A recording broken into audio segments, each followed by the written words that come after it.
Hello friends, welcome to my channel Partha's physics. তো আজকে আমি করাবো মাধ্যমিকের আলোর পার্ট 4। ঠিক আছে, তো দেখো পার্ট 3 পর্যন্ত চলে এসছে অলরেডি। তারপরে আমি হঠাৎ করে চলতরিত্রা পড়াতে শুরু করেছি, কারণ আমার মনে হয়েছিল তখন সেই মুহূর্তে যে চলতরিত্রা ভীষণ ইম্পর্টেন্ট, তো চলতরিত্রা শেষ করে দেওয়া দরকার। তো আমার চলতরিত্রা পুরোটা শেষ হয়ে গেছে। তোমরা প্লে লিস্ট চেক করতে পারো, চেক করলে পরে সব কিন্তু পরপর পেয়ে যাবে। দুটো কি তিনটে ভিডিও হয়তো আসেনি, ছোটো ছোটো ভিডিও, এটা আমি এই পরের সপ্তাহে বা তারপরের সপ্তাহে আপলোড করে দেবো। ঠিক আছে, আজকে এর জন্য শুরু করছি আমি আলোর পার্ট 4। পার্ট 3 পর্যন্ত কি এসেছিল? পার্ট 3তে এসেছিল প্রতিসরণ, যেটা আমার আনা উচিত ছিল না তখন, কারণ প্রতিসরণটা একটু পরে। ঠিক আছে, তো প্রতিসরণের আগে কিছু কিছু জিনিস রয়েছে যেটা আমি তখন স্কিপ করে গেছিলাম, সেটা আমি পার্ট 4-এ করিয়ে দিচ্ছি। ঠিক আছে, তো দেখো কী করাবো। দেখো এইটা জিনিসটা যেটা আমি করাবো সেটা কিন্তু ভীষণই ইম্পর্ট্যান্ট আর ইন্টারেস্টিং। কেন ইম্পর্ট্যান্ট? কারণ হচ্ছে যদি তোমরা এইটা না বুঝতে পারো তাহলে কিন্তু আলো দিয়ে কি করে প্রতিবিম্ব তৈরি হয় বা উত্তর লেন্সের ক্ষেত্রে অবতল লেন্সের ক্ষেত্রে আলোর কী ধরনের ব্যবহার, সেটা কিন্তু তোমরা বুঝতে পারবে না। তো প্লিজ খুব মন দিয়ে দেখো। আর ইন্টারেস্টিং কেন? কারণ আমি চেষ্টা করবো যে খুব ইন্টারেস্টিংভাবে পড়ানোর জন্য, এর জন্য ইন্টারেস্টিং। ঠিক আছে, আচ্ছা, তো যাই হোক, দেখো কী শুরু করছি আমি আজকে। সেটা হচ্ছে 1 নম্বরে ছোট ভিডিওটা। তো 1 নম্বরে হচ্ছে সমান্তরাল রশ্মিগুচ্ছের গলীয় দর্পণ থেকে প্রতিফলন। মানে দুটো গলীয় দর্পণ রয়েছে। গলীয় দর্পণ মানে তোমরা বুঝতেই পারছো, অবতল দর্পণ আর উত্তল দর্পণ। তো উত্তল দর্পণ আর অবতল দর্পণের ক্ষেত্রে যদি সমান্তরাল রশ্মিগুচ্ছ প্রতিফলিত হয় তবে সেইখানে কী ধরনের প্রতিবিম্ব তৈরি হবে বা কীভাবে প্রতিবিম্ব তৈরি হবে। 2 নম্বরে হচ্ছে অবতল ও উত্তল দর্পণের অভিসারী ও অপসারী রশ্মিগুচ্ছের প্রতিফলন। তো যত এগোবো তত বুঝতে পারবে তোমরা কী পড়াচ্ছি। ঠিক আছে, তো দেখো এখানে কি করছি। প্রথমে 1 নম্বরেরটা খুব খুব খুব খুব মন দিয়ে দেখবে। আরেকটা কথা, সেটা হচ্ছে তোমাদের কাছে একটা রিকোয়েস্ট হয়েছে, তোমাদের কাছে একটা জানা দরকার আছে। সেটা হচ্ছে হোয়াইট বোর্ড ভালো নাকি, মানে হোয়াইট বোর্ডে দেখতে সুবিধা হয় নাকি গ্রিন বোর্ডে দেখতে সুবিধা হয়? এটা একটুখানি কমেন্ট করে প্লিজ জানিও। ঠিক আছে, কমেন্ট বক্সে একটুখানি ভোটিং করো যে কোনটা বেশি ঠিকঠাক লাগে দেখতে ভিডিও করলে পরে, হোয়াইট বোর্ডে নাকি গ্রিন বোর্ডে। ঠিক আছে, তো হোয়াইট বোর্ড হলে তো খুবই ভালো, কারণ হোয়াইট বোর্ড আমার কাছে আছে। আর গ্রিন বোর্ড যদি হয় তো আমার কিনতে হবে কিছুদিন পরে। তো যাই হোক, একটুখানি জানিও হ্যাঁ কমেন্ট বক্সে। আচ্ছা, তো এই হচ্ছে ব্যাপার, সমান্তরাল রশ্মিগুচ্ছের গলীয় দর্পণ থেকে প্রতিফলন। তো দেখো প্রথমে কি করছি, তো দুটোই তো আমার কাছে গলীয় দর্পণ রয়েছে। দেখো অ্যাকচুয়ালি কিন্তু দুটো গলীয় দর্পণ নেই, গলীয় দর্পণের কিন্তু অনেক ভাগ রয়েছে, কিন্তু সাধারণত তোমাদের ক্লাসের জন্য দুটো দর্পণই ঠিক আছে। একটা হচ্ছে অবতল দর্পণ, একটা হচ্ছে উত্তল দর্পণ। তো অবতল দর্পণ দেখতে কেমন হয়? অবতল দর্পণ দেখতে হয় ঠিক এই ধরনের, এই এই এই এই এই এই এই এই এটা হচ্ছে অবতল দর্পণ। আর উত্তল দর্পণ কেমন হয় দেখতে? উত্তল দর্পণ হয় ঠিক এই ধরনের, এই এই এই এই এই। তো প্লিজ তোমরা একটা কাজ করবে, পার্ট 1 আর পার্ট 2 দেখে নাও প্রথমে, তারপরে এটা দেখো। যারা আলো দেখোনি পার্টগুলো তারা প্লিজ 1, 2, 3 পর্যন্ত দেখে নাও। ঠিক আছে, কারণ ওখানে আমি বুঝিয়েছিলাম যে অবতল দর্পণ আমরা কী করে মনে রাখবো যে কোনটা অবতল দর্পণ, কী করে মনে রাখবো আমরা যে কোনটা উত্তল দর্পণ। তো ওখানে কিন্তু আমি ডিটেলসে আলোচনা করেছি আর বুঝিয়েও দিয়েছি যে কী কী বৈশিষ্ট্য থাকতে পারে, অবতল দর্পণের কী বৈশিষ্ট্য, উত্তল দর্পণের কী বৈশিষ্ট্য, কী কী থাকতে পারে সব ডিটেলসে বুঝিয়েছি। তো ওগুলো আমি এখানে আলোচনা করছি না এখন। এখানে শুধুমাত্র এইটা বলবো যে সমান্তরাল রশ্মিগুচ্ছ যদি গলীয় দর্পণে প্রতিফলিত হয় তবে কী ধরনের প্রতিবিম্ব তৈরি হয় আর কীভাবে প্রতিবিম্ব তৈরি হয়। ঠিক আছে, তো এখানে দেখো বলে রাখছি, এটা হচ্ছে অবতল দর্পণ। এটা কী দর্পণ? অবতল দর্পণ। আর এটা হচ্ছে উত্তল দর্পণ। তো অবতল দর্পণের ইংলিশ হচ্ছে কনকেভ মিরর। ইংলিশগুলো কিন্তু ভীষণই ইম্পর্টেন্ট। কনকেভ মিরর আর উত্তল দর্পণের হচ্ছে কনভেক্স মিরর। ইংলিশগুলো প্লিজ বারবার বলছি যে ইংলিশ টার্মগুলো কিন্তু খুব ভালো মতন করে মনে রাখো। ইংলিশ টার্মগুলো কিন্তু ভীষণ কাজে লাগবে পরে। ঠিক আছে, কনকেভ মিরর আর কনভেক্স মিরর, উত্তল দর্পণ। এইবার দেখো এই অবতল দর্পণে আমাকে প্রথমে বলেছে যে সমান্তরাল রশ্মিগুচ্ছ। তো সমান্তরাল মানে কি? সমান্তরাল মানে হচ্ছে কোনো একটা লাইনের সঙ্গে সমান্তরাল। এইবার কোশ্চেনটা হচ্ছে এই দর্পণের ক্ষেত্রে বা এই দর্পণের ক্ষেত্রে সেই লাইনটা কোনটা? সব সময় মাথায় রাখবে, আমরা যখনই কিছু করি কোনো দর্পণের ক্ষেত্রে তখনই প্রধান অক্ষের সাপেক্ষে করি। কার সাপেক্ষে? প্রধান অক্ষের সাপেক্ষে। প্রধান অক্ষটা কোনটা? প্রধান অক্ষ হচ্ছে এইটা, হচ্ছে আলোক কেন্দ্র। এইখানে এইটা হচ্ছে আলোক কেন্দ্র। তো প্রধান অক্ষ হচ্ছে এইভাবে থাকে, আলোক কেন্দ্রের সঙ্গে পুরো একদম এইভাবে যে লাইনটা চলে গেছে সেটা হচ্ছে প্রধান অক্ষ। আর ঠিক উত্তল দর্পণের ক্ষেত্রে সেম কেস, এইটা হচ্ছে প্রধান অক্ষ। ঠিক আছে, আমাকে প্রথমে কী কী করে নিতে হবে সেটা ভালো করে দেখো। এটা তো বলেছে করতে, তো এর আগে কী কী আমাকে এঁকে নিতে হবে সেটা প্রথমে দেখো। প্রথমে কী আঁকলাম? প্রধান অক্ষ আঁকলাম। তারপরে কী আঁকবো? তারপরে আঁকবো মুখ্য ফোকাস। মুখ্য ফোকাস, তো অবতল দর্পণের ক্ষেত্রে যে মুখ্য ফোকাসটা থাকে সেইটা থাকে বাঁ দিকে। কোন দিকে? বাঁ দিকে। ঠিক আছে, তো এইটা মনে করলাম মুখ্য ফোকাস, যেটাকে আমি লিখছি এফ দিয়ে। ঠিক তেমনি উত্তল দর্পণের ক্ষেত্রে মুখ্য ফোকাস কোন দিকে থাকবে? মুখ্য ফোকাস কিন্তু থাকবে এই দিকে। এটা একটু উল্টো। তো প্লিজ তোমরা দেখে নাও পার্ট 1 আর পার্ট 2গুলো, কারণ ওখানে কিন্তু আমি ডিটেলসে বুঝিয়েছি যে মুখ্য ফোকাস কোন দিকে থাকে, ওগুলো সব একে একে কিন্তু আমি বুঝিয়ে দিয়েছি। তো দেখো, এই উত্তল দর্পণের ক্ষেত্রে যে মুখ্য ফোকাস সেটা হচ্ছে এই দিকে, তো এইটাকে আমি লিখলাম কি? এফ। ঠিক আছে, আর কি দরকার? আর যেটা দরকার সেটা হচ্ছে বক্রতা কেন্দ্র। আর কি দরকার? বক্রতা কেন্দ্র, যেটাকে আমরা ইংলিশে বলছি সেন্টার অফ কার্ভেচার। এই বক্রতা কেন্দ্রটা ঠিক কোন জায়গায় হবে? এই জায়গাতে হবে। এটাকে আমি ডিনোট করছি বা লিখছি সি দিয়ে। ঠিক তেমনি উত্তল দর্পণের ক্ষেত্রে বক্রতা কেন্দ্রকে আমি লিখছি এইখানে, এটা হচ্ছে সি দিয়ে। এইবার তোমরা কোশ্চেন করবে যে দাদা তুমি কিভাবে জানলে যে এই বক্রতা কেন্দ্রটা এখানেই হবে আর এখানে বক্রতা কেন্দ্রটা এখানেই হবে? কি করে জানলে? একটা জিনিস সবসময় মাথায় রাখবে, সেইটা হচ্ছে দেখো, এই যে আলোক কেন্দ্র, এই আলোক কেন্দ্রকে আমি লিখছি ও দিয়ে, এখানেও লিখছি ও দিয়ে। ঠিক আছে, তো আলোক কেন্দ্র থেকে সব দূরত্ব কিন্তু আমরা মাপি। এইবার দেখো, এখানে আলোক কেন্দ্র থেকে ফোকাস বিন্দুর যে দূরত্ব তাকে আমরা বলবো ফোকাস দৈর্ঘ্য। কি বলবো? ফোকাস দৈর্ঘ্য। আর এই আলোক কেন্দ্র থেকে এই সেন্টার অফ কার্ভেচার বা বক্রতা কেন্দ্রের যে দূরত্ব সেটাকে আমরা কি বলবো? বক্রতা ব্যাসার্ধ। এইবার দেখো, এই বক্রতা ব্যাসার্ধ আর এই ফোকাস দৈর্ঘ্য এর মধ্যে একটা সম্পর্ক আছে। কি সম্পর্ক আছে দেখো? সম্পর্কটা হচ্ছে বক্রতা ব্যাসার্ধ যদি আর হয় তবে, বক্রতা ব্যাসার্ধ যদি আর হয় তবে বক্রতা ব্যাসার্ধের সঙ্গে ফোকাস দৈর্ঘ্যের যে সম্পর্ক হবে সেইটা হবে আর ইকুয়াল টু 2f, মানে ফোকাস দৈর্ঘ্যের যে দ্বিগুণ সেটা হচ্ছে বক্রতা ব্যাসার্ধের সমান। এখানেও কিন্তু সেম কেস, এখানেও কী হবে? আর ইকুয়াল টু 2f। তো এই জিনিসগুলো আমার প্রথমে এঁকে নিতে হবে, তাহলে পরে কী হবে? যখনই আমরা রশ্মিগুচ্ছ দিয়ে কোনো আর কি প্রতিবিম্ব আঁকবো তখন কিন্তু আমাদের সুবিধা হবে। তো এইসব জিনিস আমাকে এঁকে নিতে হবে। ঠিক আছে, তো এমন করেই আঁকতে হবে যাতে কিনা আর ইকুয়াল টু 2f হয়। এখানেও সেম কেস, আর ইকুয়াল টু 2f হয়। ঠিক আছে, এইবার দেখো কি করতে হবে।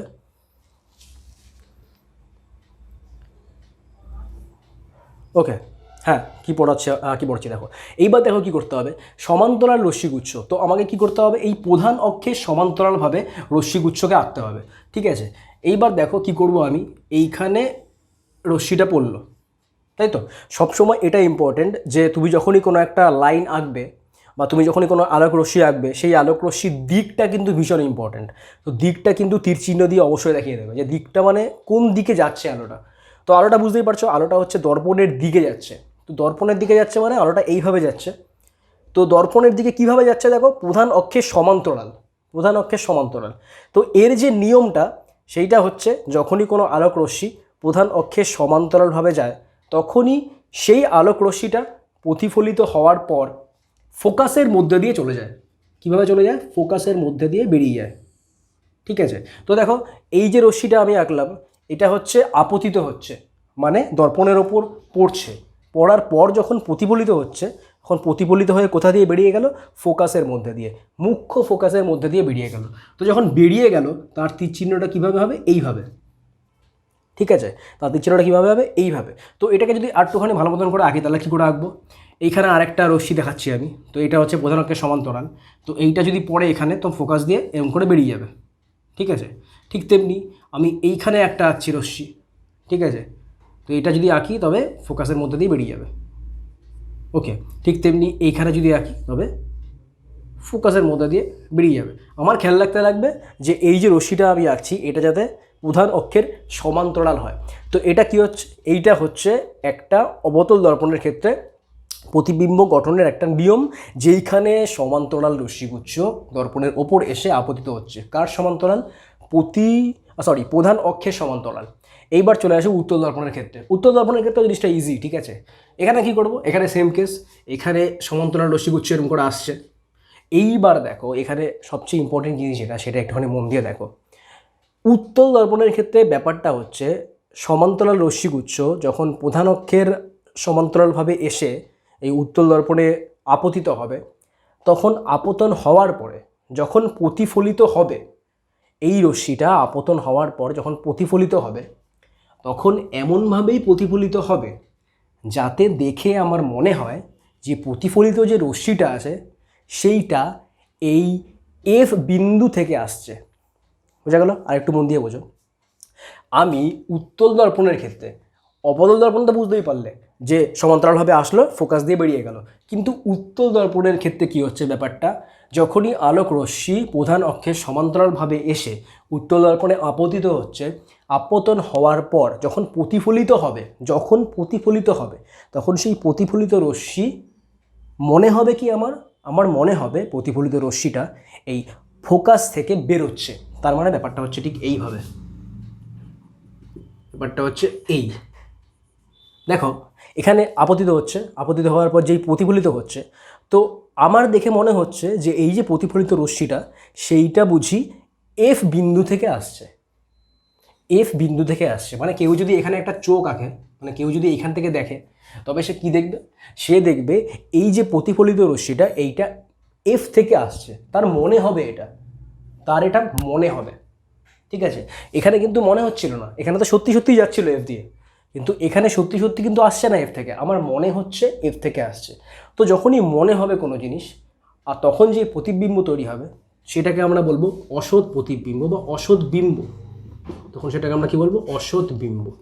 আর এই ক্ষেত্রে দেখো, যেহেতু প্রতিফলিত রশ্মিটা সত্যি সত্যি এফের মধ্যে দিয়ে যাচ্ছে এবং এফের মধ্যে একটা বিম্ব তৈরি করেছে, প্রতিবিম্ব তৈরি করেছে সত্যি সত্যি, তাই এইখানে যে প্রতিবিম্বটা তৈরি হচ্ছে তাকে আমরা বলছি সদ্বিম্ব। কি বলছি? সদ্বিম্ব। আর এখানে কি বলছি? অসৎ বিম্ব। ওকে, ফাইন। এইবার চলে আসি যে এইখানে যদি আরও কয়েকটা রশ্মি আঁকি তবে কী হবে? এটা আঁকলাম, তো এটা আমার মনে হচ্ছে এফ থেকে আসছে, তো এই, ঠিক আছে। তো এইভাবে আস্তে আস্তে আমরা আঁকতে পারবো, ঠিক আছে। তো এই ক্ষেত্রে দেখো, যে প্রতিবিম্বটা তৈরি হচ্ছে সেটা হচ্ছে অসৎ বিম্ব। মানেটা কি? মানেটা হচ্ছে আমার মনে হচ্ছে যে এফ বিন্দুতে একটা প্রতিবিম্ব বা বিম্ব রয়েছে, আমার মনে হচ্ছে সেটা, ঠিক আছে। তো এটা তো গেল অসৎ বিম্ব। ওকে, তো এই গেল 1 নম্বর পার্ট, সেটা হচ্ছে সমান্তরাল রশ্মিগুচ্ছের গোলীয় দর্পণ থেকে প্রতিফলন।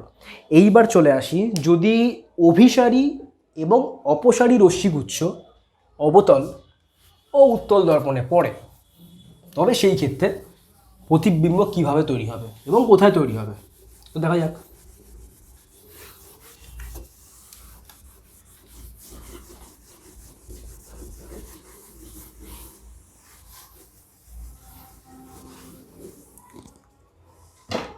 এটা হচ্ছে 2 নম্বর। তো 2 নম্বরে কী করছি? প্রথমে করি অভিসারী, তারপরে করছি অভিসারীর ক্ষেত্রে প্রথমে বোঝাই আমি অবতল দর্পণ দিয়ে, তারপরে বোঝাচ্ছি উত্তল দর্পণ দিয়ে। তো দেখো, অবতল দর্পণের ক্ষেত্রে কী হবে? প্রথমে আমি বুঝি যে অভিসারী রশ্মিগুচ্ছ মানে কি।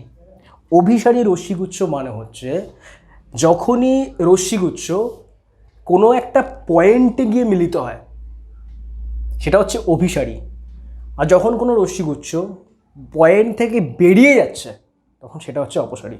একদম সোজা বাংলা ভাষা এটা, ঠিক আছে, এটা জটিল করে কোনো লাভ নেই। অভিসারী মানে কি? কোনো একটা পয়েন্টে গিয়ে যদি আলোক রশ্মিগুচ্ছ মিলিত হয় তবে সেটাকে আমরা বলছি অভিসারী রশ্মিগুচ্ছ, আর যখনই কোনো একটা পয়েন্ট থেকে বেরোবে তখন সেটাকে আমরা বলবো অপসারী রশ্মিগুচ্ছ। ব্যাপারটা খুব সিম্পল। মনে করো আমি একটা রশ্মিগুচ্ছ আঁকলাম এইভাবে, আর একটা রশ্মিগুচ্ছ আঁকলাম এইভাবে, তো দেখো কোনটাকে তুমি অভিসারী বলবে আর কোনটাকে তুমি অপসারী বলবে। এইবার দেখো, এই যে রশ্মিগুচ্ছটা আমি আঁকলাম, এইখানে দুটো রশ্মিগুচ্ছ যে আঁকলাম, দুটো রশ্মি বা দুটো আলো যে আঁকলাম, এই দুটো আলো কিন্তু একটা পয়েন্টে মিলিত হবে। সে দূরে মিলিত হোক, কাছে মিলিত হোক, সেটা দেখে আমার কোনো লাভ নেই, মিলিত হবে। তো এটা কি হচ্ছে? অভিসারী রশ্মিগুচ্ছ। আর এই ক্ষেত্রে কি হচ্ছে? এই যে দুটো আমি আলো আঁকলাম, এইগুলো মনে হচ্ছে যে কোনো একটা পয়েন্ট থেকে বেরোচ্ছে, তো এইগুলো মিলিত হওয়ার কিন্তু কোনো সম্ভাবনাই নেই। আস্তে আস্তে কী হবে? আস্তে আস্তে এরকম করে দূরে চলে যাবে। তো এইটা হচ্ছে অপসারী রশ্মিগুচ্ছ। তো প্রথমে আমি কি করব? অভিসারী রশ্মিগুচ্ছের ক্ষেত্রে দেখাবো যে অবতল দর্পণে কী করে প্রতিবিম্ব তৈরি হয় এবং কোথায় প্রতিবিম্ব তৈরি হয়, তার নিয়মটা কি, অ্যাকচুয়াল নিয়মটা কি। তো প্রথমে আমি বলেছি যে কি করতে হবে, আমাদেরকে প্রথমে একটা অবতল দর্পণ আঁকতে হবে। আঁকার পর যেটা করতে হবে সেটা হচ্ছে প্রধান অক্ষ আঁকতে হবে। প্রধান অক্ষ কার মধ্যে দিয়ে আঁকবো? আলোক কেন্দ্রের মধ্যে দিয়ে আঁকবো। তো এটা হচ্ছে আমার প্রধান অক্ষ, আলোক কেন্দ্রের মধ্যে দিয়ে আমি একটা প্রধান অক্ষ আঁকলাম। আর কি করতে হবে? আমার ফোকাস আঁকতে হবে, আর আঁকতে হবে বক্রতা কেন্দ্র। তো এটা আমি ধরলাম ফোকাস, তো এটা হচ্ছে আমার এফ, আর বক্রতা কেন্দ্র হচ্ছে সি। কেন আমি সি এখানে আঁকলাম? কারণ আমরা জানি যে আর ইকুয়াল টু 2f, তো এর জন্য আমি সিটা এখানে আঁকলাম। ঠিক আছে, আর বক্রতা ব্যাসার্ধ বানাতে তোমরা বুঝতেই পারছো যে এই যে বক্রতা কেন্দ্রটা রয়েছে, এই বক্রতা কেন্দ্রের থেকে এই আলোক কেন্দ্রের যে দূরত্ব সেটা হচ্ছে বক্রতা ব্যাসার্ধ, আর এই ফোকাস থেকে আলোক কেন্দ্রের যে দূরত্ব সেটা হচ্ছে ফোকাস দৈর্ঘ্য। ঠিক আছে, তো এবার চলে আসি অভিসারী রশ্মিগুচ্ছ যদি এই অবতল দর্পণে পড়ে তবে কী ধরনের প্রতিবিম্ব বা কোথায় প্রতিবিম্ব তৈরি হয় সেটা আমরা কী করে বের করব। ঠিক আছে, তো দেখো অভিসারী মানে কি, প্রথমেই বলেছি যে এইভাবে পড়ছে, অর্থাৎ কোনো একটা পয়েন্টে মিলিত হবে, তো প্রথমে আঁকি। তো এই করে পড়লো। আরেকটা রশ্মিগুচ্ছ কীভাবে পড়ছে? এইভাবে পড়ছে। ওকে, এইবার দেখো জিনিসটা কী হবে, আমি কি করে আঁকবো। ঠিক আছে, তো এই যে রশ্মিটা পড়ছে এটা কি? এটা হচ্ছে আপতিত রশ্মি। কি রশ্মি? এটা হচ্ছে আপতিত রশ্মি। তো সবসময় দুটো রশ্মি থাকে, একটা হচ্ছে আপতিত রশ্মি, একটা হচ্ছে প্রতিফলিত রশ্মি। এইবার আমরা একটা সূত্র জানি, সেইটা হচ্ছে আপতন কোণ এবং প্রতিফলন কোণের মান সবসময় সমান হয়। ঠিক আছে, একটা সূত্র কি জানি, যে আপতন কোণ আর প্রতিফলন কোণের মান সবসময় সমান হয়। মানে আপতন কোণ যদি আই হয় এবং প্রতিফলন কোণ যদি আর হয় তবে আই ইকুয়াল টু আর, এটা একটা সূত্র। আরেকটা সূত্র কি জানি? জানি যে আপতিত রশ্মি, প্রতিফলিত রশ্মি এবং আপতন বিন্দুতে অঙ্কিত অভিলম্ব সবসময় একই সমতলে থাকে। ঠিক আছে, আপতন বিন্দুতে মানে ব্যাপারটা হচ্ছে খুব সিম্পল, যে মনে করো এটা একটা দর্পণ, তো এই দর্পণে একটা পয়েন্টে এরকম রশ্মি এসে পড়েছে, তো যেই পয়েন্টটায় রশ্মিটা এসে পড়েছে সেটা হচ্ছে আপতিত রশ্মি। আপতিত রশ্মি যখনই এই পয়েন্টে এসে পড়বে তখন সেটা প্রতিফলিত হবে। এইবার দেখো এখানে কি বলেছে, এখানে বলেছে যে আপতিত রশ্মি এবং প্রতিফলিত রশ্মি এবং এই আপতন বিন্দুতে অঙ্কিত অভিলম্ব একই সমতলে থাকে। তো আমি অভিলম্ব কি করে আঁকবো? এই যে তলটা আছে এই তলের সঙ্গে আমি একটা অভিলম্ব আঁকবো এইভাবে। তার মানে এই যে তিনটে রশ্মি, অভিলম্ব, আপতিত রশ্মি এবং প্রতিফলিত রশ্মি, এই তিনটে কিন্তু একই সমতলে থাকে। মানে এই তিনটে এই বোর্ডের যে তলটা, এই বোর্ডের তলের মধ্যে কিন্তু থাকবে। বোর্ডের তলটা হচ্ছে একটা সমতল, তো একই সমতলে থাকবে। ঠিক আছে, এবং এই যে আপতন কোণ এবং এই যে প্রতিফলন কোণ দুটোই কিন্তু সমান হবে। তো আমি এখানে কিন্তু এটাই অ্যাপ্লাই করব। কি করে অ্যাপ্লাই করব একটু মন দিয়ে দেখো। তো দেখো এখানে ব্যাপারটা কি হচ্ছে, দেখো আমার এখানে কি করতে লাগবে, এখানে আমার যেই পয়েন্টে আপতিত হয়েছে, আপতন রশ্মিরা যেই পয়েন্টে আপতিত হয়েছে সেই পয়েন্টে আমাকে একটা অভিলম্ব প্রথমে আঁকতে হবে। এবারটা অভিলম্ব আমি কি করে আঁকবো? অভিলম্ব মানে কি? অভিলম্ব মানে হচ্ছে যেই লাইনটা তলের সঙ্গে 90 ডিগ্রি অ্যাঙ্গেল করেছে, তাই তো বুঝতেই পারছো, একটা তল, এই তলের মধ্যে আমি অভিলম্ব আঁকবো। তো এটা যে অভিলম্ব সেটা আমি কী করে বুঝবো? যখনই এইটা এই তলের সঙ্গে 90 ডিগ্রি অ্যাঙ্গেল করেছে। ঠিক আছে, এইবার এইখানে চলে আসি। তো দেখো এইখানে এই অবতল দর্পণের ক্ষেত্রে বা উত্তল দর্পণের ক্ষেত্রে অভিলম্ব বলতে আমরা বুঝি বক্রতা ব্যাসার্ধকে। কী করে বুঝি আমরা? তো মনে করো এটা হচ্ছে একটা বৃত্ত, একটু মন দিয়ে বোঝো। মনে করো এটা হচ্ছে একটা বৃত্ত, তো এই বৃত্তের ক্ষেত্রে এটা হচ্ছে কি কেন্দ্র এবং এটা হচ্ছে একটা ব্যাসার্ধ, তাই তো। এবার দেখো এই বৃত্তের ক্ষেত্রে একমাত্র এই যে ব্যাসার্ধটা আমি আঁকলাম, এই ব্যাসার্ধটাই কিন্তু এই পরিধির সঙ্গে 90 ডিগ্রি অ্যাঙ্গেল করে থাকবে। এই ব্যাসার্ধ বাদ দিয়ে অন্য যে কোনো খুশি তুমি আঁকো না কেন সেটা কিন্তু 90 ডিগ্রি অ্যাঙ্গেল করবে না। তার মানে বুঝতেই পারছো কোনো বৃত্তের ক্ষেত্রে ব্যাসার্ধই হচ্ছে তার অভিলম্ব। তার মানে এখানে ব্যাসার্ধ কোনটা হবে? এইখানে ব্যাসার্ধ হবে বক্রতা কেন্দ্রের থেকে এই আপতন বিন্দুতে একটা দাগ কাটো। তো যখন তুমি দাগটা কাটলে সেটা হচ্ছে একটা বক্রতা ব্যাসার্ধ। ঠিক আছে, কারণ এটা হচ্ছে একটা বৃত্ত, এই বৃত্তের অংশ হচ্ছে এই বক্রতা ব্যাসার্ধ। বোঝা গেল? তো এটা তো আমার অভিলম্ব আমি আঁকতে পারলাম। ঠিক আছে, এবার এই অভিলম্বের সঙ্গে এই যে অ্যাঙ্গেলটা সেটা কি? সেটা হচ্ছে আপতন কোণ। ঠিক আছে, তো এটাকে আমি কি লিখলাম? আই। ঠিক আছে, এইবার দেখো যখন আপতন বিন্দুতে এই রশ্মিটা এসে পড়লো এবং যখন প্রতিফলিত হলো তখন সেটা কিভাবে যাবে? এটা একটা কোশ্চেন। তো দেখো এখানে এমন করেই এটা যাবে, মানে এমন করেই প্রতিফলিত হবে যাতে কি না আপতন কোণ এবং প্রতিফলন কোণ সমান হয়। তো কি করে যাবে? এইভাবে যাবে, এইভাবে যাবে, বুঝতেই পারছো, একটু একটু বেঁকে গেছে, ও কোনো চাপ নেই, এইভাবে যাবে। তো এটা হচ্ছে প্রতিফলিত রশ্মি। এইবার দেখো এই প্রতিফলিত রশ্মিটা এই অভিলম্বের সঙ্গে মানে বক্রতা ব্যাসার্ধের সঙ্গে যে কোণটা উৎপন্ন করলো সেটা হচ্ছে আর কোণ, স্মল আর কোণ। তো এটা হচ্ছে প্রতিফলন কোণ। তো এটা আমি কী করে আঁকলাম? কারণ আমি জানি যে আপতন কোণ আর প্রতিফলন কোণ হচ্ছে সমান, তার মানে আই ইকুয়াল টু আর, এই দুটো হচ্ছে সমান, আপতন কোণ এবং প্রতিফলন কোণ। এর জন্য কিন্তু আমি এটা আঁকতে পারলাম। এবার একটা জিনিস খেয়াল করে দেখো, তাহলে এই রশ্মিটার ক্ষেত্রে কী হবে? এই রশ্মিটার ক্ষেত্রে এইভাবে চলে যাবে, ঠিক আছে। এবার একটা জিনিস খেয়াল করে দেখো, সেটা হচ্ছে যখন আমি সমান্তরাল রশ্মি এঁকেছিলাম তখন আমার যে বিম্বটা বা প্রতিবিম্বটা তৈরি হচ্ছিল সেইটা তৈরি হচ্ছিল ফোকাসে। কিন্তু এখন যখন আমি অভিসারী রশ্মিগুচ্ছের ক্ষেত্রে আঁকলাম তখন যে প্রতিবিম্বটা তৈরি হচ্ছে সেইটা হচ্ছে ফোকাসের থেকে কিছুটা আগে, ফোকাসের থেকে কিছুটা আগে, ঠিক আছে। তো এটা হচ্ছে একটা অবস্থান, এটার মাধ্যমে আমি অবস্থানটা বুঝতে পারলাম। এইবারটা এইখানে যে প্রতিবিম্বটা তৈরি হচ্ছে সেটা কী ধরনের প্রতিবিম্ব, সৎ প্রতিবিম্ব নাকি অসৎ প্রতিবিম্ব, সেটা কী করে বুঝবো? তো দেখো এইখানে এই যে পয়েন্টটা রয়েছে সেই পয়েন্টের মধ্যে দিয়ে কিন্তু সত্যি সত্যি দুটো আলো বা সত্যি সত্যি দুটো আলো এমন করে প্রতিফলিত হয়ে যায়, সত্যি সত্যি হয়ে যায়, মানে আমার দেখে কিন্তু মনে হচ্ছে না, এখানে কিন্তু এটা সত্যি সত্যি হয়ে যায়। তো যেহেতু সত্যি সত্যি এই পয়েন্ট দিয়ে গেছে দুটো আলো, তাই এই পয়েন্টে যে প্রতিবিম্ব তৈরি হবে সেটা হচ্ছে সৎ প্রতিবিম্ব বা সৎ বিম্ব। তো এবারটা আসা যাক যে বস্তুটা আছে সেই বস্তুটা কী ধরনের, সেটা কি সৎ বস্তু নাকি অসৎ বস্তু, ঠিক আছে। তো এবার দেখো যেই দুটো রশ্মি, এটা কিন্তু খুব মন দিয়ে বুঝবে, এর জন্য কিন্তু আমি এর মধ্যে সময় নষ্ট করছি, মানে সময় নষ্ট না, মানে একটু সময় নিয়ে বোঝাচ্ছি যাতে এই জিনিসটা তোমরা ভালো মতন করে বুঝতে পারো। কারণ পার্ট 5-এ যখনই তোমাদের বোঝাবো সেখানে কিন্তু আরও ডিটেলসে আছে ব্যাপার। তো দেখো এখানে কি করছি, এই যে আপতিত রশ্মিটা রয়েছে এই আপতিত রশ্মিটা এই দর্পণে তো পড়ছে, আর এই আপতিত রশ্মির নাম কি? অভিসারী রশ্মি। তো অভিসারী রশ্মি মানে কি, যে সেইটা কোনো একটা পয়েন্টে গিয়ে বা কোনো একটা বিন্দুতে গিয়ে মিলিত হবে, ঠিক আছে। এবার দেখো যদি যদি এই অবতল দর্পণটা না থাকতো তবে কি হতো? তবে এই অভিসারী রশ্মিগুচ্ছ কোনো একটা পয়েন্টে গিয়ে মিলিত হতো, কোনো একটা পয়েন্টে গিয়ে মিলিত হতো। কিন্তু যেহেতু আমি অবতল দর্পণটা নিয়ে চলে এসেছি এখানে, তাই এখানে কি হচ্ছে, মিলিত হচ্ছে না, মিলিত হওয়ার পরিবর্তে এরা একটা প্রতিবিম্ব তৈরি করছে, ঠিক আছে। তো এবার দেখে নিই যে কোথায় মিলিত হতো, যদি অবতল দর্পণটা না থাকতো তাহলে কোথায় মিলিত হতো। তাহলে কি করব আমি? তাহলে এই যে আপতিত রশ্মিটা রয়েছে সেটা দিয়ে আমি একটা ডট আঁকবো, ডট করে করে করে করে করে একটা সরলরেখা আঁকবো। ঠিক তেমনি এই ক্ষেত্রে ডট করে করে করে করে করে করে একটা সরলরেখা আঁকবো, ঠিক আছে। এইবার একটা জিনিস খেয়াল করে দেখো, আমার এই ক্ষেত্রে যে বস্তুটা তৈরি হচ্ছে সেইটা হচ্ছে কিন্তু এইটা, সেটা কি হচ্ছে, সেটা হচ্ছে এইটা, অর্থাৎ আমার মনে হচ্ছে বস্তুটা হচ্ছে এইটা।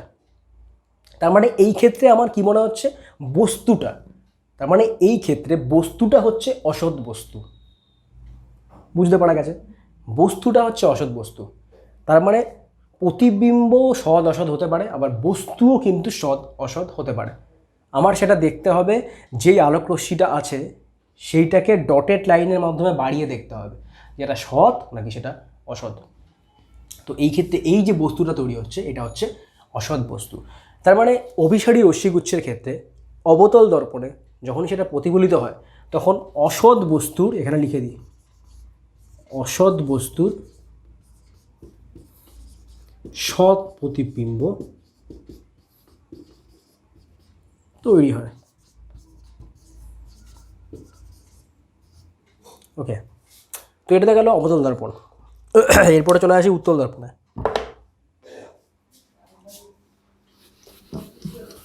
প্লিজ তোমরা যদি এটা না বুঝতে পারো, এই পার্টটুকু না বুঝতে পারো, আবার রিপিট করে দেখো, রিপিট করে দেখার পর তারপর উত্তল দর্পণ শুরু করো প্লিজ, বারবার বলছি, কারণ উত্তল দর্পণে কিন্তু আমি এত ডিটেলসে বোঝাবো না, ওখানে আমি ঝটপট করিয়ে দেবো।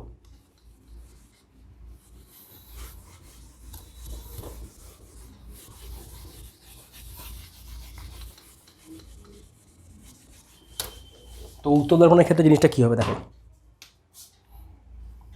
এটা হচ্ছে উত্তল দর্পণ, প্রধান অক্ষ আঁকতে হবে, তো এটা হচ্ছে আলোক কেন্দ্র, এটা হচ্ছে আমার প্রধান অক্ষ, আর মুখ্য ফোকাস কোথায় থাকে, এইখানে থাকে মুখ্য ফোকাস, এটা হচ্ছে সি, এটা হচ্ছে এফ, এটা হচ্ছে মুখ্য ফোকাস, আর সি হচ্ছে বক্রতা কেন্দ্র। আর সি এর থেকে এই দর্পণের যে কোনো জায়গায় তুমি যদি সরলরেখা আঁকো সেটা কী হবে, বক্রতা ব্যাসার্ধ।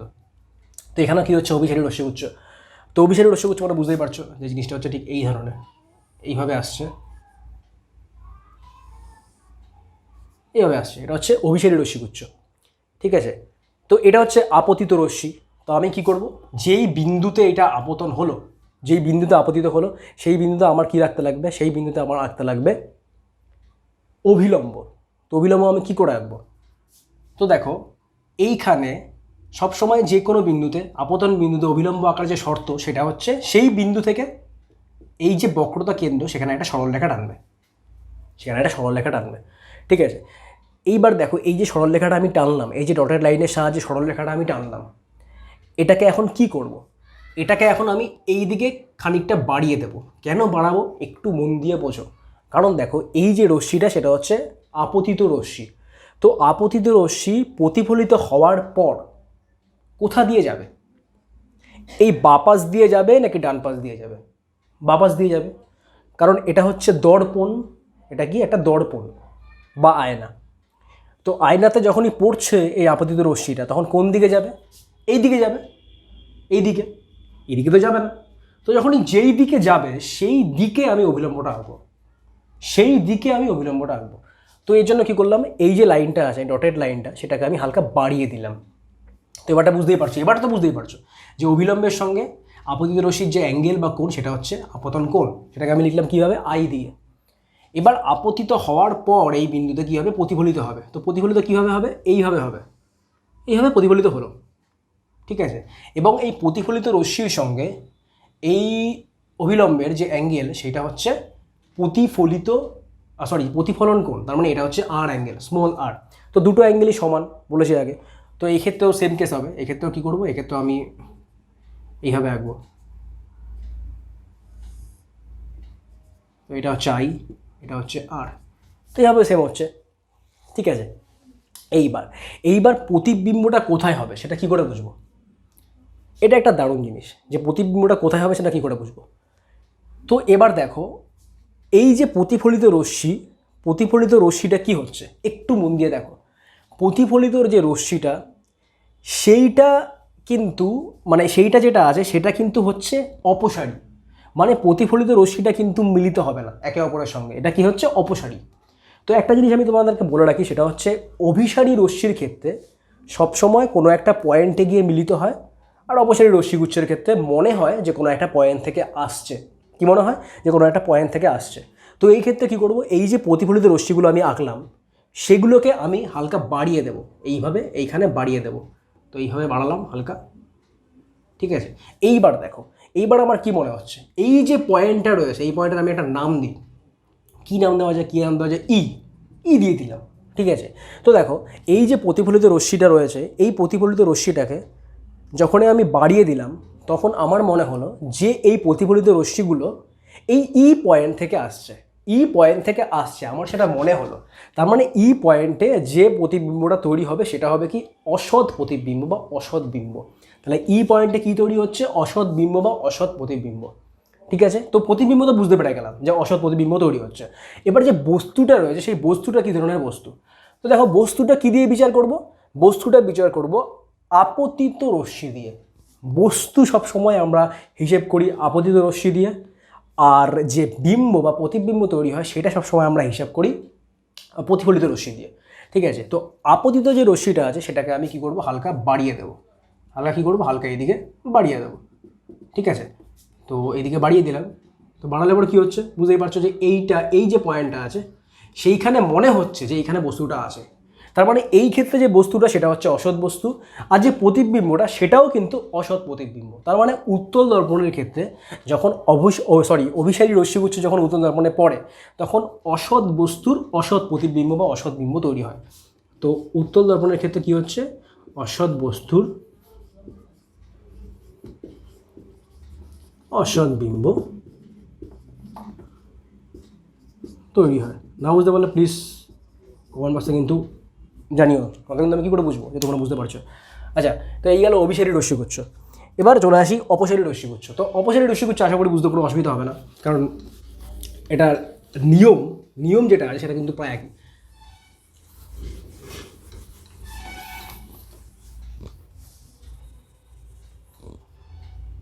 তো এখানে লিখি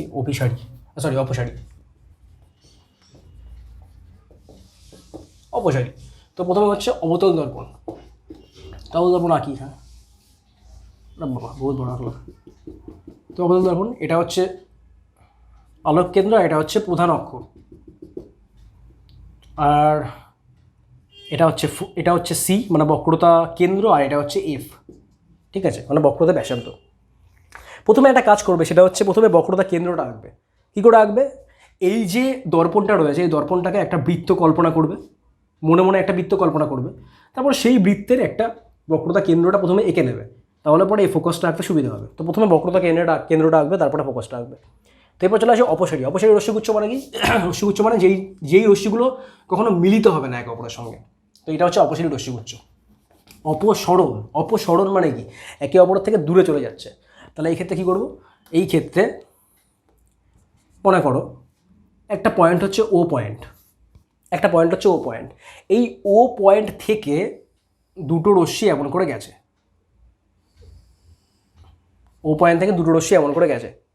তাহলে এই দুটো রশ্মি কী হচ্ছে? অপসারী রশ্মি। এরপর কী করবো? এটা হচ্ছে এটা হচ্ছে আপতিত রশ্মি।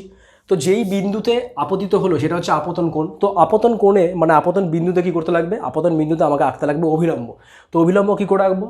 সেই একই জিনিস, যে এই বিন্দুর সঙ্গে এই যে বক্রতা কেন্দ্র রয়েছে এই বক্রতা কেন্দ্রকে আমি যোগ করে দেবো। তো যোগ করলে পরে কী হচ্ছে? যোগ করলে পরে একটা অভিলম্ব তৈরি হচ্ছে। কেন অভিলম্ব তৈরি হচ্ছে? কারণ বক্রতা ব্যাসার্ধ হচ্ছে কোনো একটা বৃত্তের ক্ষেত্রে লম্ব, তো এটা একটা অভিলম্ব তৈরি হলো। এবার এই অভিলম্বের সঙ্গে এই যে আপতিত রশ্মি এর যে অ্যাঙ্গেল বা কোণ সেটাকে আমরা কি বলছি? আপতন কোণ। তার মানে এটা হচ্ছে আই। তো আপতিত হওয়ার পর এই বিন্দু থেকে যখনই প্রতিফলিত হবে তখন কিভাবে প্রতিফলিত হবে? তখন এমনভাবেই প্রতিফলিত হবে যাতে কিনা আপতন কোণ আর প্রতিফলন কোণ সমান হয়। তো এটা বলার কোনো দরকার নেই, এটা তোমরা জানো।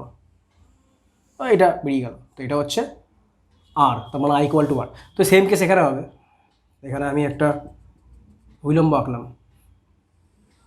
আঁকার পর এটা হচ্ছে বেরিয়ে গেল, ঠিক আছে, এরকম করে বেরিয়ে গেল। আশা করি বুঝতে পেরেছ। তো এখানেও সেম কেস I=R। এইবার একটা জিনিস খেয়াল করে দেখো, এইখানে যে বিম্বটা বা প্রতিবিম্বটা তৈরি হচ্ছে সেইটা কিন্তু ফোকাসের থেকে হালকা আগে তৈরি হচ্ছে, একটু এই পাশে তৈরি হচ্ছে বাঁ দিকে। আগেরটায় কী ছিল? আগেরটায় কিন্তু ফোকাসের থেকে হালকা ডান দিকে তৈরি হচ্ছিল, আর এখানে কী তৈরি হচ্ছে? বাঁ দিকে। তো এইটা কিন্তু মনে রাখার কোনো দরকার নেই যে বাঁ দিকে তৈরি হচ্ছে না ডান দিকে তৈরি হচ্ছে, এটা আঁকলে পরে কিন্তু তোমরা নিজেই বুঝতে পেরে যাবে। তো প্লিজ একে একে করো আর বুঝে বুঝে করো, ঠিক আছে? আমি কিন্তু মুখস্থ করিনি, আমি পুরোটা বুঝে বুঝে করলাম, ঠিক আছে? তো তোমরাও তাই করবে। তো এখানে প্রতিবিম্বটা তৈরি হচ্ছে। এবার দেখো এখানে যে প্রতিবিম্বটা তৈরি হচ্ছে সেটা কিন্তু সৎ প্রতিবিম্ব। কেন সৎ প্রতিবিম্ব? কারণ এখানে এই যে দুটো রশ্মি আসছে এই দুটো রশ্মি কিন্তু সত্যি মিলিত হয়েছে। তার মানে এই বিন্দুটা হচ্ছে বা এই বিন্দুর যে প্রতিবিম্বটা সেটা হচ্ছে সৎ প্রতিবিম্ব বা সৎ বিম্ব। আর যেই পয়েন্ট থেকে আলোটা আসছে সেটাও কিন্তু সৎ বস্তু। তাহলে এই ক্ষেত্রে সৎ বস্তুর সৎ বিম্ব তৈরি হয়, সৎ বস্তুর সৎ বিম্ব তৈরি হয়, ঠিক আছে, বোঝা গেল। এবার চলে আসি উত্তল দর্পণে।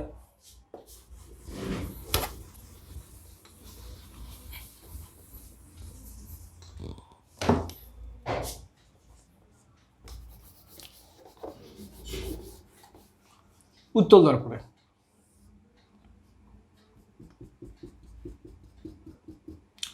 তো এখানে এটা হচ্ছে আলোক কেন্দ্র, এর মধ্যে দিয়ে কী করা আছে? প্রধান অক্ষ, এমন করে বেরিয়ে গেছে প্রধান অক্ষ।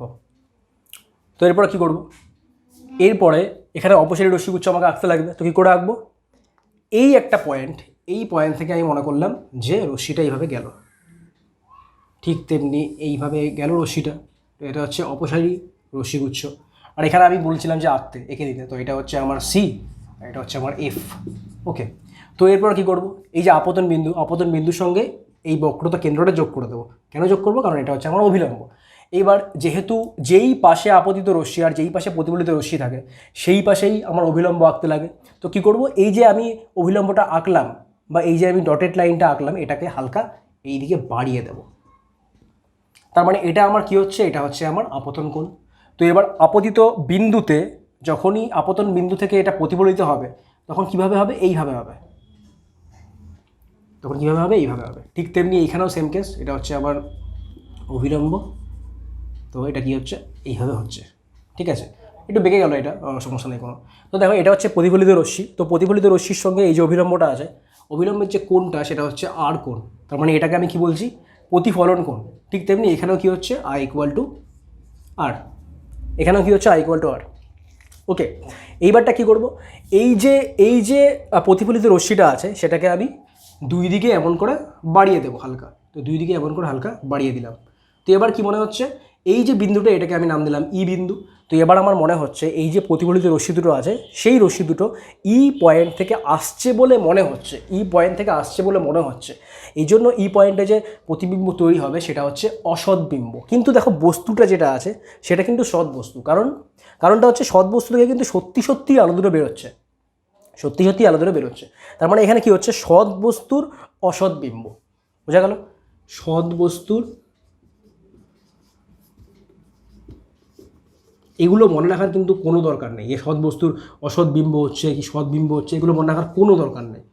ঠিক আছে, যেমন করে আমি করলাম তেমন করে তোমরা করবে। ওকে, তো এই তো গেল। আরেকটা বিশেষ দ্রষ্টব্য রয়েছে, একটুখানি ইম্পর্টেন্ট একটা পয়েন্ট রয়েছে। ঠিক আছে, সেটা একটুখানি মন দিয়ে দেখে নাও, একটুখানি 1-2 মিনিট লাগবে। সেটা হচ্ছে, আমি একদম ফার্স্টে কি পড়িয়েছিলাম, একদম ফার্স্টে আমি পড়িয়েছিলাম যে অবতল দর্পণের ক্ষেত্রে কি হয়, অবতল দর্পণের ক্ষেত্রে যখনই প্রধান অক্ষের সমান্তরালভাবে কোনো রশ্মিগুচ্ছ আসে তখনই সেটা ফোকাসের মধ্যে দিয়ে বেরিয়ে যায়। বা উত্তল দর্পণে কী পড়েছিলাম, যে যখনই কোনো সমান্তরাল রশ্মিগুচ্ছ প্রধান অক্ষের সমান্তরালভাবে এসে উত্তল দর্পণে আপতিত হয় তখন সেটা ফোকাস থেকে প্রতিফলিত হচ্ছে বলে মনে হয়। এইবারটা দেখো, এবারটা কী করবো, এবারটা উল্টো জিনিস করবো। উল্টো জিনিস মানে, এটা হচ্ছে আমার প্রধান অক্ষ অবতল দর্পণের ক্ষেত্রে, এইটা হচ্ছে আমার প্রধান অক্ষ, আর এটা হচ্ছে এটা হচ্ছে এফ আর এটা হচ্ছে সি। ঠিক তেমনি এটা হচ্ছে এফ আর এটা হচ্ছে সি। ওকে, এইবারটা দেখো, এবারটা উল্টো জিনিস করব। কি উল্টো জিনিস করব, আমি ফোকাস থেকে আলো ফেলবো। প্রথমে কি করেছিলাম, সমান্তরালভাবে ফেলেছিলাম আলো, সেই আলোটা ফোকাসের মধ্যে দিয়ে বেরিয়ে যাচ্ছিল। এখন কি করব, ফোকাস থেকে আলো ফেলবো। এবার দেখি কি হয়। তো দেখো, ফোকাস থেকে যখনই আমি আলো ফেলবো, তখন কি হবে, তখন সেই আলোগুলো এই দর্পণে প্রতিফলিত হওয়ার পর প্রধান অক্ষের সমান্তরাল হয়ে বেরিয়ে যাবে। প্রধান অক্ষের সমান্তরাল হয়ে বেরিয়ে যাবে। প্রথমে কি ছিল, সমান্তরালভাবে আসার পর ফোকাস দিয়ে যাচ্ছিল, কিন্তু এখন কি হচ্ছে, ফোকাস থেকে বেরোনোর পর প্রধান অক্ষের সমান্তরালভাবে যাচ্ছে। উল্টো জিনিস কিন্তু একই, কিন্তু উল্টো ডিরেকশনটা শুধুমাত্র বদলে গেল।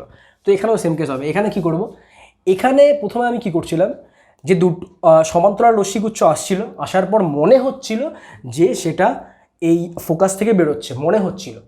এখন আমি এই দর্পণে আলোক রশ্মি এমনভাবেই ফেলবো যাতে সেটা ফোকাসের মধ্যে পড়ছে বলে মনে হয়।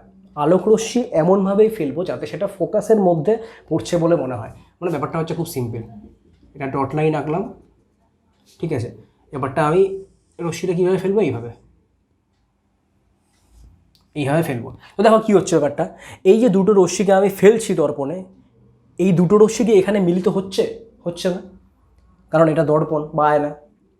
কিন্তু আমার মনে হচ্ছে যে এফ পয়েন্টে মিলিত হচ্ছে। তো এখন কি হবে, এখন এই যে রশ্মি দুটো আছে, এই রশ্মি দুটো প্রধান অক্ষের সমান্তরালভাবে এসে এরকম করে বেরিয়ে যাবে। ডিরেকশন শুধুমাত্র বদলে গেল। আগের ডিরেকশন কী ছিল, আগের ডিরেকশন ছিল এইভাবে তীর চিহ্ন ছিল, এখন কি হচ্ছে, এইভাবে। তো এটা হচ্ছে ডিফারেন্স। এটা একটা পয়েন্ট ছিল, ইম্পর্টেন্ট একটা পয়েন্ট ছিল। ঠিক আছে, তো পার্ট 4 এখানে শেষ হলো। তো পার্ট 5টাও পার্ট 4-এর মতনই ইম্পর্টেন্ট, ভীষণ ইম্পর্টেন্ট। আলো, চলতড়িৎ, যেগুলো আমি প্রথম শেষ করে দিচ্ছি, সেগুলো কিন্তু খুবই ইম্পর্টেন্ট। তোমরা প্লিজ একটা কাজ করো, সেটা হচ্ছে প্লিজ এই ভিডিওগুলো, প্লেলিস্টগুলো যেগুলো আছে সেগুলো প্লিজ শেয়ার করো। প্লিজ শেয়ার করার সঙ্গে লাইক, সাবস্ক্রাইব জানি তোমরা করে দেবে, কিন্তু প্লিজ শেয়ার আর লাইক করো প্লিজ। তো এখানেই শেষ করছি আমি part 4। So thanks for watching this video. Thank you so much.